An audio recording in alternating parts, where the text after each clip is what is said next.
Voilà, je disais que nous débutons déjà notre direct. Nous faisons la continuité de ce que nous avons commencé le jeudi sur notre texte de Daniel chapitre 5. Nous avons commencé la lecture dans le premier verset et on est descendu jusqu'en bas. Aujourd'hui, on va continuer. La fois passée, nous avons parlé sur ce qui concernait Dieu fait certaines choses dans nos vies rien que pour son honneur. Dieu se décide de fois de donner la joie à ses serviteurs rien que pour sa propre gloire, à l'occasion de rien. Ce n'est pas parce qu'on a prié, ce n'est pas parce qu'on est allé dans une retraite, ce n'est pas parce qu'on s'est sacrifié, ce n'est pas parce qu'on a donné des offrandes, mais seulement en son honneur. Des fois, le Seigneur se décide de donner la joie aux siens, de donner la joie à ses serviteurs que nous sommes. Et aujourd'hui, nous allons faire la continuité. C'est pourquoi je demande à ce que nous puissions inviter les autres, inviter certainement, bien aimés, les autres à pouvoir participer et être gagnants par rapport à ces messages, bénéficier de cette révélation. Le Seigneur nous fera énormément encore du bien et nous allons devoir prier. Nous sommes toujours en train de parler, toujours dans notre logique, n'est-ce pas, de ce qu'on a l'habitude de dire, les réalités de la vraie sécurité, les réalités de la sécurité divine. Parce que c'est la sécurité qui nous émane de Dieu, qui soit une meilleure sécurité au-devant de toute épreuve, au-devant de toutes circonstances, au-devant de tout ce qui peut surgir dans nos vies, au-devant de tout ce qui peut surgir dans nos foyers. Nous nous verrons, bien-aimés, en plein sentiment de sécurité parce que Christ a le contrôle de toutes choses. Et aujourd'hui, nous allons continuer dans la même logique et nous allons aborder un autre aspect des choses pour notre bénédiction. Voilà, nous prenons notre texte de Daniel chapitre 5. Je vais lire le texte. La Bible dit, « Le roi Beltsatsar donna un grand festin à ce grand, au nombre de 1000, et en présence de ces 1000, il buvait du vin. Et ayant goûté au vin, Beltsatsar ordonna qu'on apporte les vases d'or et d'argent que Nabuchodonosor, son père, avait enlevés du temple de Jérusalem, afin que le roi et ses grands, ses femmes et ses concubines s'en servent pour boire. » Voyez, ils firent apporter les vases d'or qui avaient été enlevés du temple de la maison de Dieu qui était à Jérusalem. Et les rois et ses grands, ses femmes et ses concubines s'en servirent pour boire. Ils burent du vin et ils louèrent leur Dieu d'or, d'argent, de cuivre, de fer, de bois et de pierre. Et à ce moment-là, sortirent les doigts d'une main humaine et ils écrivirent devant les chandeliers sur les plâtres de la muraille du palais royal. Et les rois, voyant cette partie de main qui écrivait, alors le roi changea de couleur et ses pensées l'effrayèrent, si bien que les jointures de ses reins se desserrèrent et ses genoux se cognèrent l'un contre l'autre.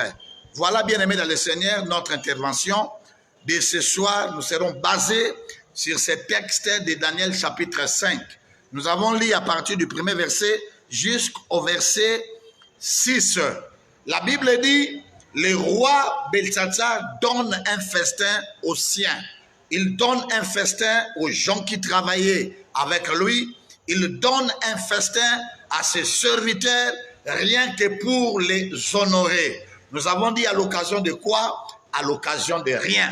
Il voulait seulement en son honneur, pour sa gloire, pour son honneur, faire voir que réellement c'est lui le roi, c'est lui qui règne. Ce jour-là, ce n'était pas un jour qu'il a utilisé sa royauté pour donner des ordres, pour attendre, n'est-ce pas, à ce que des exigences lui soient servies, mais c'était ce jour-là, autrement, qu'il attendait à ce que le cœur de ses serviteurs se réjouisse. Donc, il décida de leur donner un festin. C'était la fête.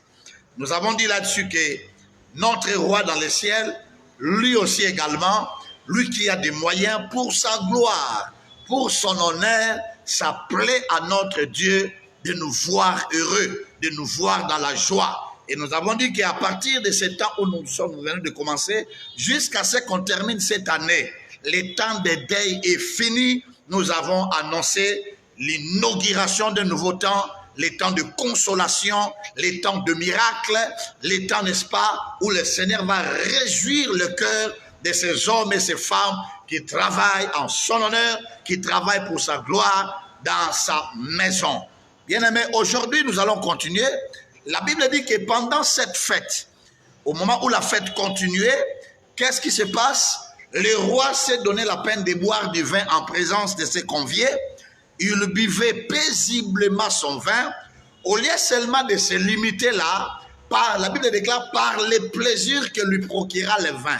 Après avoir bu du vin, il va donner l'ordre à ses serviteurs d'aller là où se trouvaient les trésors qu'ils avaient pris dans la maison de Dieu, dans le temple de Dieu à Jérusalem, lorsqu'ils avaient fait l'invasion à Israël et qu'ils avaient ramené, c'était son grand-père Nabucodonosor qui avait fait cela, mais maintenant à son temps, là où on gardait ces trésors sacrés, lui il demande que je voulais me servir de ces trésors, me servir de ces vases. C'est alors que les serviteurs sont allés prendre les vases et les amenèrent auprès du roi. La Bible déclare que le roi s'est servi, n'est-ce pas, de ces vases pour boire du vin. Non pas seulement lui, mais bien plus encore tous ses invités, ses concubines, ses femmes et tous ceux qui étaient bien aimés appelés, n'est-ce pas, à répondre de leur présence dans ces festins. Alors, pendant qu'il buvait du vin, c'est là où la Bible dira qu'il y eut une main qui a fait son apparition. Laissez-moi vous lire ça. En ce moment-là, pendant qu'il buvait, après avoir bu du vin avec les vases de la maison de l'Éternel, ils se mirent à louer leur Dieu. Ils se mirent à adorer leur Dieu de bois, de pierre, de fer, tout consort. Et pendant qu'ils louaient leur Dieu, j'espère qu'ils n'avaient même pas fini de louer, qu'une main, à ce moment-là, sortit les doigts d'une main humaine et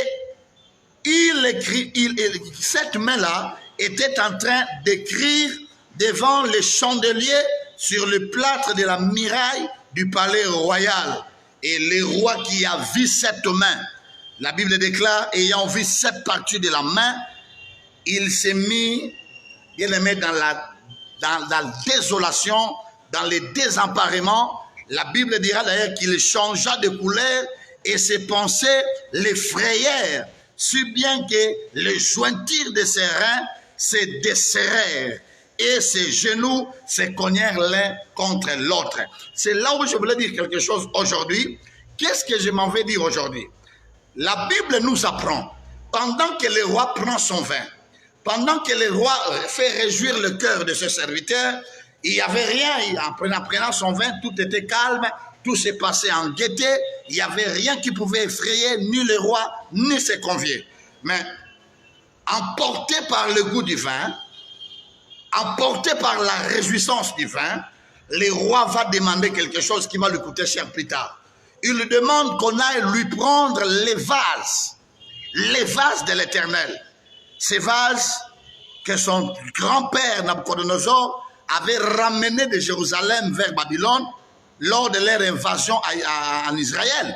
Et c'est ces vases-là que le roi demandera à ce qu'il puisse s'en servir, lui, avec ses invités. Et pendant qu'il prend ces vases, il s'est mis à boire du vin avec ces vases de la maison de l'Éternel. C'est alors qu'il y eut une apparition n'est-ce pas, d'un doigt, l'apparition d'une main. Et dans la main là, il y avait un doigt qui écrivait sur le mur du palais royal. Et pendant que le doigt écrivait, seul le roi a vu la scène. Il voit cette main qui écrivait. La Bible déclare, le roi eut peur. Il a commencé, bien aimé dans le Seigneur, à changer même de couleur. il changea de couleur, il a rougi au même moment, au point même que la Bible déclare, il s'est mis à sangloter, à trembler. Et en tremblant, parce qu'il était troublé même dans ses pensées par rapport à ce qu'il était en train de voir. C'est là où je vais dire, bien aimé, aujourd'hui. Au départ, quand le roi commence sa fête, tout allait bien. Il n'y avait pas de problème, il n'avait pas d'ennui, il fêtait, il dansait, tout marchait bon train. Mais à un moment donné, je ne sais pas d'où lui était venue cette inspiration de demander à ce qu'on lui amène pour exacerber sa gloire, pour, n'est-ce pas, faire montrer aux gens que c'est moi qui règne. Je fais ce que je veux et que personne n'a de pouvoir sur moi. Il va demander qu'on lui amène les vases de la maison de l'Éternel qui étaient ramenés d'Israël. Et quand on les lui amène, il va s'en servir, lui, avec ses serviteurs. Et qu'est-ce que la Bible va nous dire? C'est à ce moment-là, ayant bu du vin, ils se mirent à chanter, à danser en l'honneur, non pas du Dieu de ces vases, mais à l'honneur de leur Dieu. C'est alors que la main de Dieu apparut dans la maison, n'est-ce pas, du roi, dans le palais royal, et cette main se mit à écrire. Et l'écriture qui était sur, n'est-ce pas, que cette main écrivait, n'était autre chose qu'un jugement que le Seigneur avait apporté sur ces rois de Babylone. Bien aimé, aujourd'hui je vais dire une chose. Lorsque le Seigneur veut pousser quelqu'un au déclin, lorsque le Seigneur désapprouve une personne, au point des fois, bien aimé, de chercher à lui apporter un jugement, il amènera des fois cette personne à toucher les intouchables. Il poussera cette personne d'aller toucher ce qu'on ne touche pas. Ça, c'est très important. Lorsque Dieu veut mettre un déclin, lorsque Dieu veut mettre fin, n'est-ce pas, au règne d'une personne, d'une manière à une autre, il arrive des fois que l'Éternel pousse cette personne. Lui croirait que ce qu'il fait, il le fait pour son plaisir, il le fait pour son bien, mais bien au contraire, ce qu'il le fait, il est déjà entré sur la voie de sa propre ruine. Il va toucher ce qu'on ne touche pas. Il va toucher ce qui est interdit de toucher.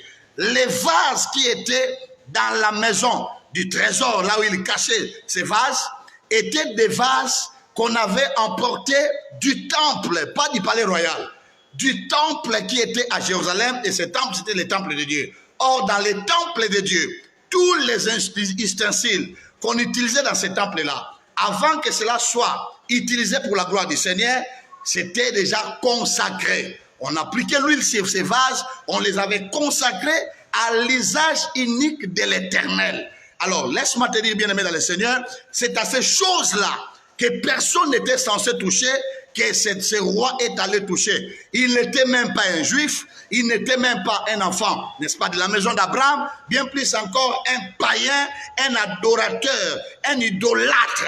Mais il se donne la peine d'aller utiliser les ustensiles de la maison de l'Éternel. C'est alors en touchant ces ustensiles, en touchant ces vases, il y a eu une apparition d'une main. Aujourd'hui, je viens parler de l'apparition de la main.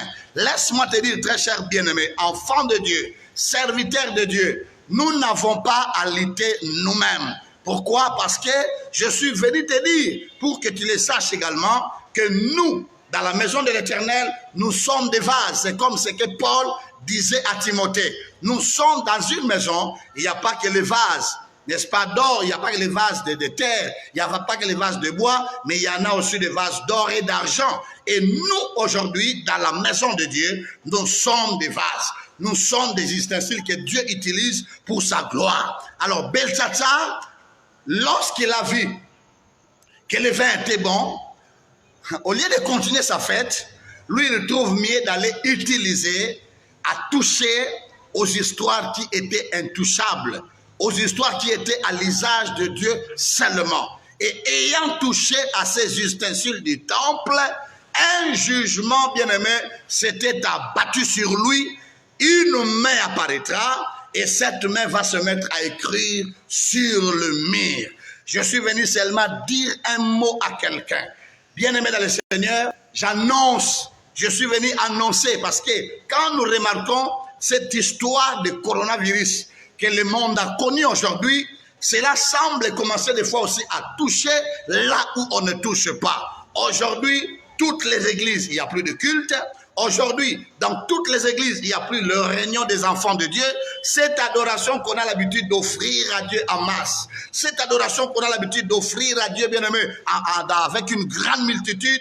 Aujourd'hui, le Seigneur s'en prive. Aujourd'hui, on prie dans des maisons, on ne se convient pas. Mais vous allez remarquer que nos cultes, n'est-ce pas, aujourd'hui, ont perdu leur sens. Nos cultes, il n'y a plus de culte dans nos églises, quand aussi bien qu'il y a le culte de maison. Dieu attend son peuple l'adorer. On est allé toucher là où des fois on ne touche pas. À la Pâque, il n'y avait pas de célébration de la Pâque. Tout le monde était à la maison. Même en Israël, bien aimé dans le Seigneur, la Pâque n'a pas été célébrée. On est allé toucher aux intouchables. Et à pareille chose, il y a toujours une apparition d'une main. Aujourd'hui, ma prédication, je l'oriente dans ce sens. Si tu es l'instrument que Dieu utilise dans l'adoration, dans l'intercession, dans la prédication, l'instrument que Dieu utilise d'une manière à une autre dans sa maison, tu es parmi les vases que Dieu se sert pour sa gloire. Lorsque quelqu'un se donnera la peine de te toucher, il est en train de signer un décret de mort pour lui-même. Il est en train de signer le déclin de son règne. Bien-aimé dans le Seigneur, on ne touche pas aux joints de Dieu. Lorsque l'esprit de mort, bien-aimé, envahit une personne, il arrive des fois que cette personne soit tentée d'aller toucher les intouchables. Et quand on touche aux intouchables, il y a l'apparition de la main. Et cette main qui écrivait, c'est une main d'intervention. C'est une main que Dieu a apportée dans la maison de Beltsatsar pour lui dire, tu as dépassé des bornes, tu as dépassé des limites, tu es parti toucher là où on ne touche pas. Et j'annonce l'apparition de cette main dans la vie de tout celui qui me suit. Cet enfant de Dieu, bien-aimé dans le Seigneur, dont les droits sont méprisés, cet enfant de Dieu que l'on touche, ces serviteurs de Dieu, bien-aimé, dont le droit est méprisé, ces serviteurs de Dieu qui est remis, bien-aimé, par terre, bien-aimé, tu deviens objet de mirage, tu deviens objet d'insulte, tu deviens objet de rejet. À ceux-là qui te touchent, alléluia, ils le font pour leur propre ruine, parce qu'ils sont allés toucher ce qu'on ne touche pas. Toucher à quelque chose qui donne gloire à l'Éternel, bien-aimé dans le Seigneur, c'est saturer la colère de Dieu. Au départ, cela a bien commencé. Ils ont eu le temps de boire, ils ont eu le temps de danser, et l'Éternel les regardait. Bien-aimé, si tu touches à un oint de Dieu, ne te réjouis pas du fait que cela se passe bon train pour toi. Apparemment, tu as touché un oint de l'Éternel, mais tout semble bien aller. N'oublie pas qu'il est l'instance de Dieu. Il est l'instrument de Dieu. Le Seigneur jalouse ses oints. C'est là où la Bible dira, ne touchez pas à mes serviteurs, mes oints. Voyez, les vases que Beltsatsar est allé prendre du temple, c'était des vases consacrés pour l'adoration, consacrés, bien-aimé, pour les services divins. Et lui, il va s'en servir, bien-aimé dans le Seigneur, pour donner la joie aux siens. Il arrive des fois, bien-aimé dans le Seigneur, pour que les gens donnent du plaisir aux autres, il faut seulement qu'ils te touchent. Voyez, pour faire apporter la joie à certaines personnes, il faut qu'on parle mal de toi. Il faut qu'on te critique. Il faut qu'on parle du mal d'un pasteur, d'un serviteur de Dieu. Il faut qu'on dise des choses, qu'on commerce sur toi. Il faut des fois, bien-aimé dans le Seigneur, qu'on arrive à diffamer ton nom. Mais sachez-le bien, très cher bien-aimé dans le Seigneur. En le faisant, c'est un décret de mort. C'est le décret de la fin d'un règne qui est signé en touchant les joints de l'Éternel. Voyez?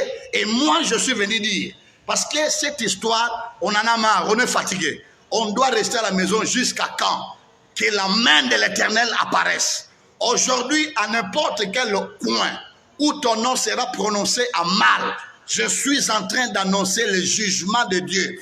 Si, bien-aimé dans le Seigneur, ce sont des esprits qui maltraitent ta vie, ce sont des esprits qui te malmènent, ces esprits rencontreront aujourd'hui la main puissante, la main de l'intervention de l'Éternel. L'Éternel ne permettra pas que la fête de tes ennemis commence et qu'elle termine jusqu'au bout. Belshazzar a eu le temps de décider le commencement de la fête, mais c'est Dieu qui avait décidé la fin de cette fête. Une fin tragique, bien-aimé dans le Seigneur, une fin, bien-aimé, inattendue. Et je suis en train d'annoncer, comme cela fut au temps de Belshazzar, la main est venue arrêter les danses, la main est venue arrêter les fêtes, la main est venue arrêter les chansons, les adorations des forces des ténèbres. Il en est ainsi de ta vie. Je déclare que toi, enfant de Dieu, qu'on est en train de toucher, la main de Dieu va apparaître. Et je dis, ceux qui se réjouissaient, bien-aimés, contre ta vie parce qu'on te fait souffrir, ceux qui se réjouissaient de te voir dans la douleur, dans la souffrance, dans la disette, dans le manquement, dans la sécheresse, je déclare au nom de Jésus-Christ, ils verront l'apparition de la main. Et quand la main apparaît, la main arrête la fête. Et je déclare, et si Gagnon Sobasala qui fête, na combo na yo, aujourd'hui la fête s'arrête. Tes ennemis ne se réjouiront jamais en commençant jusqu'en finissant. Bako banda fête na bango, mais bako sili sayangote. Ils commenceront à fêter tes souffrances. Ils commenceront à fêter tes douleurs. Ils commenceront à fêter ton malheur, mais ils ne finiront pas la fête parce que ton Dieu est vivant. Ton Dieu s'élèvera parce qu'on ne touche pas aux soins de l'Éternel. Toi, cher bien-aimé, si la maladie te terrasse, à cette maladie qui va t'empêcher de servir, oubliant que tu es l'ustensile de la maison de Dieu. Tu es parmi les vases de la maison de Dieu. Et la maladie s'est abattue sur toi. J'annonce l'apparition de la main de Dieu. Ce soir, je suis en train de dire, la main de Dieu ira dans le camp de tes ennemis. Voyez-moi ça? Il en est ainsi. Quand nous lisons le livre d'Esther, lorsque Mardokhai, bien-aimé, au temps de Mardoché, Aman qui voulait du mal de Mardoché et de tous les enfants d'Israël. Il a conspiré la mort de Mardoché et de tous les enfants d'Israël. Il est allé toucher là où on ne touche pas. Quel était le sort d'Aman? Dis-moi un peu. Quel était le sort d'Aman? La main de l'Éternel l'a châtié. Voyez, les ennemis ne se réjouiront jamais du début à la fin. Coronavirus, c'est comme il y a une fin pour coronavirus. Et la main qui a fait son apparition, c'est une main qui est venue mettre fin à la fête de Belshazzar. Que tes ennemis commencent les fêtes, mais c'est la main de ton Dieu qui arrêtera les fêtes. Nazo déclaré, faites union sur Banguna Basali parce que ton mariage est touché. Faites union sur Banguna Basali parce que ton voyage est touché. Faites union sur Banguna Basali parce que ton travail est touché. Je suis venu te dire, l'heure a sonné parce que dans ta vie, il y a les intérêts de Dieu. La main de Dieu est en train d'apparaître. Cette main, c'est une main de l'intervention. Voyez, c'est une main de l'intervention. Nous l'avons vu lors de la condamnation de cette femme, jugée femme adultère. Elle était coupable, mais cette femme a trouvé une main qui était en train de crier par terre. Voyez-moi ça? Ça, c'est le jugement, la justice de Dieu. Voyez-moi encore, lorsqu'il y avait plus d'eau en Israël, parce qu'Élie avait fermé le ciel d'Israël, l'eau ne coulait plus, il n'y avait plus de pluie. Lorsque Dieu envoya Élie, parce qu'il avait décidé de ramener la pluie en Israël, la Bible dira, quand Élie est allé prier sur la montagne, il a demandé à son serviteur d'aller regarder vers le ciel et de voir qu'est-ce qu'Élie cherchait. Il cherchait cette main dont je parle. Il cherchait cette main. 6 fois que le serviteur est allé, il rentre sans un bon message. Mais à la 7e fois, il amène le message de la main. Je vois quelque chose en forme d'une pomme de main dans le ciel. Élie a dit, voilà, c'est ce que j'avais besoin. Nous en avons besoin ce soir, bien-aimés. La justice de Dieu frappera tous ceux-là, bien-aimés dans le Seigneur, qui se sont donné la peine de se réjouir de tes souffrances. Quand tu tombes malade, il y en a qui acclament. Quand tu chutes dans tes affaires, il y en a qui acclament. Mais je suis venu seulement te dire, il y a une main de Dieu qui va arrêter le cri de joie de tes ennemis.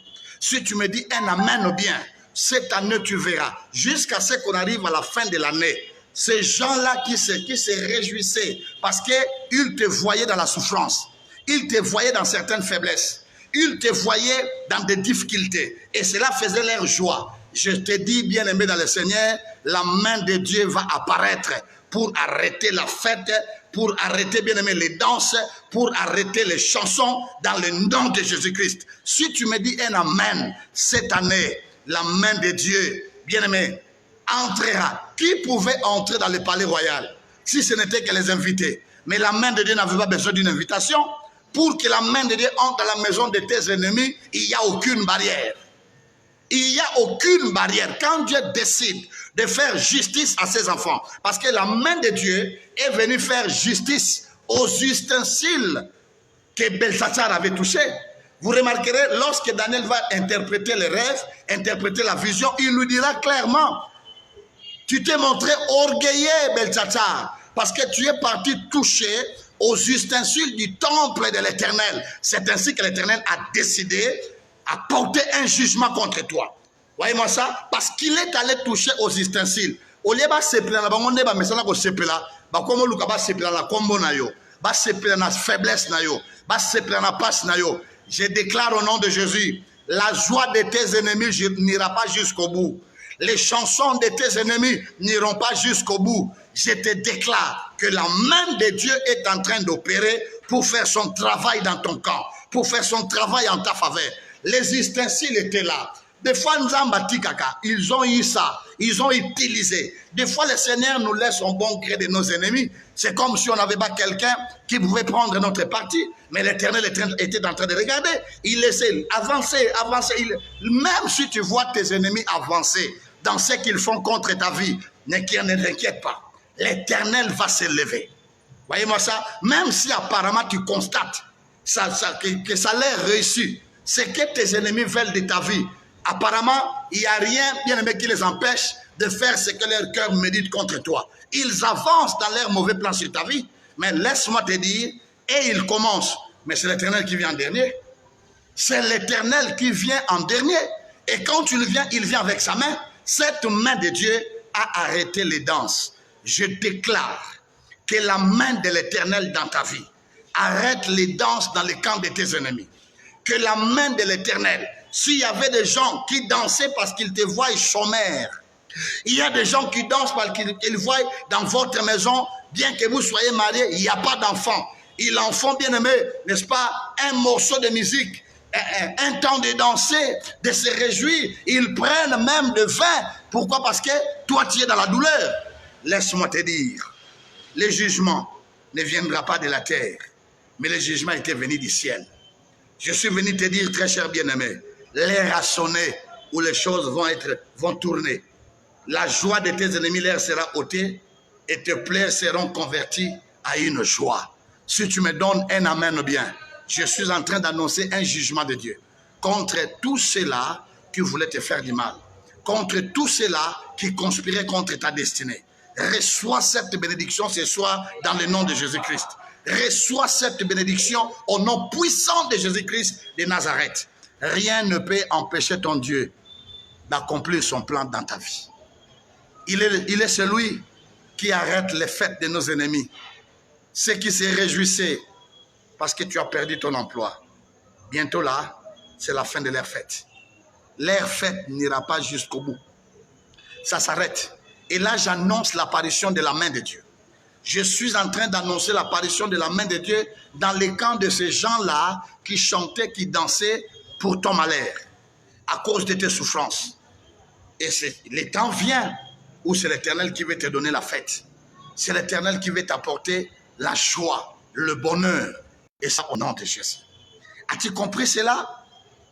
As-tu saisi ce message? Ne crains rien. Voyez-moi ça? Notre justice n'est pas d'ici-bas sur la terre. Notre justice est du ciel. Il a dit lui-même, à moi la vengeance et à moi la rétribution. C'est à lui la vengeance, à lui également la rétribution. Ne lutte pas dans la chair. Laisse à Dieu faire son travail. Ils ont eu le temps de commencer, mais c'est Dieu qui est venu décider la fin de leur fête. Que l'Éternel décide la fin de ta maladie. Que cette main qui a arrêté la fête de Belsatsar, que ce soit la même main qui arrête les reins de la maladie sur ton corps, que ce soit la même main qui arrête les reins de la pauvreté dans ta famille, que ce soit la même main qui arrête le règne du célibat dans ta vie, de la stérilité dans ta vie. Reçois cette bénédiction. Je crois à la main de Dieu. Je crois que cette main est puissante. C'est pourquoi Marie va chanter plus tard. Lorsqu'ils vont traverser la mer Rouge, elle dira ensemble avec tout Israël que la main de l'Éternel a signalé sa force en portant un jugement contre Pharaon et en traversant à pied sec ses serviteurs. C'est la même main qui va opérer dans ta vie. Voyez-moi ça? C'est la même main qui va opérer dans ton histoire. C'est une main qui amènera jugement au camp de tes ennemis et c'est une main qui fraye un chemin vers le bonheur pour toi. Reçois cette bénédiction au nom de Jésus-Christ. Nous allons prier.